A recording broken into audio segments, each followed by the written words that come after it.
My name's Kevin Wilson. I came to Clackamas Community College through the Veterans Voc Rehab Program. As a veteran of 10 years in the United States Navy, I was looking to further and change my education. Being a disabled veteran, there was an opportunity to go back to school and further my education. Kevin is one of the most outstanding students that I've gotten the privilege of training. Because of his attitude and his work ethic, I have a man come into class that's full of energy and eagerness, willing to learn, ready to build upon the skill set that he already has to be even better. Pretty much from the moment I met him, he was just one of those students you had the impression was going to be a success because he really wanted to and made an effort to connect with other students. He was kind of ended up being a peer kind of mentor for a lot of veterans and students.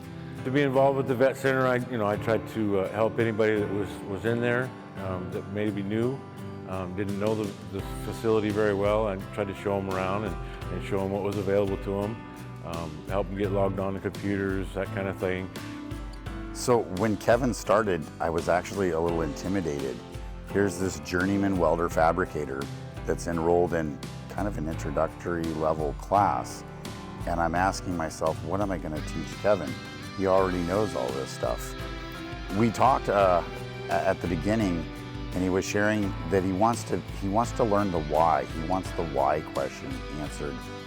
He's been a journeyman welder fabricator. He knows how to do this stuff, but he wasn't taught on the job as to why we do it this way. He kind of differentiated himself from most student veterans right out the gate because he led by example. He showed up all the time.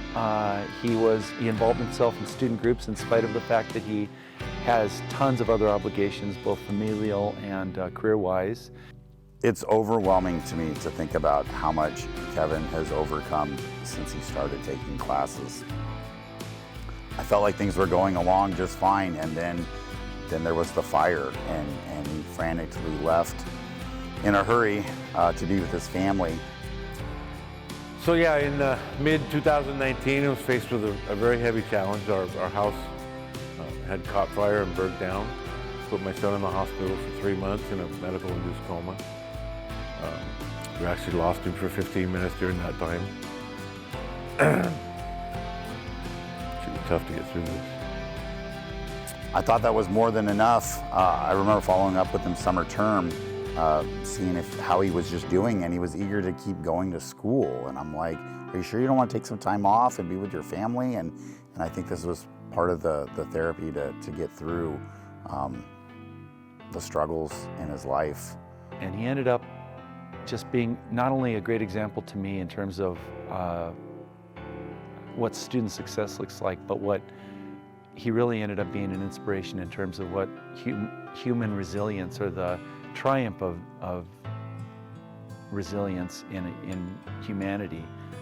Continued, the only way I figured I could keep moving on is to pick myself up and keep moving forward, continue with school, my full-time job, and care for him and my family best I could.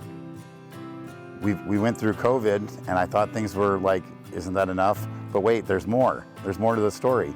And his job, the company that he works for, they relocated their industry.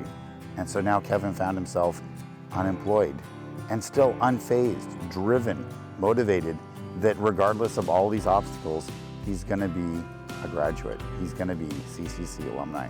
In spite of all of those things, when you met Kevin, he put a smile on your face. And that is something that I don't know how you can't teach, but it's something that he has, and it inspires me to be a better person every day.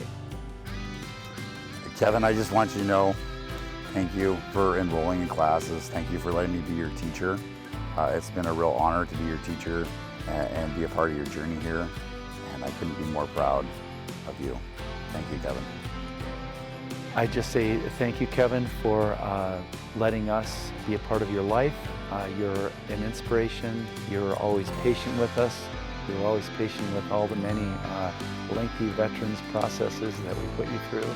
And I'm just so happy to call you somebody that, call you a friend and somebody that I got to hang out with for a while.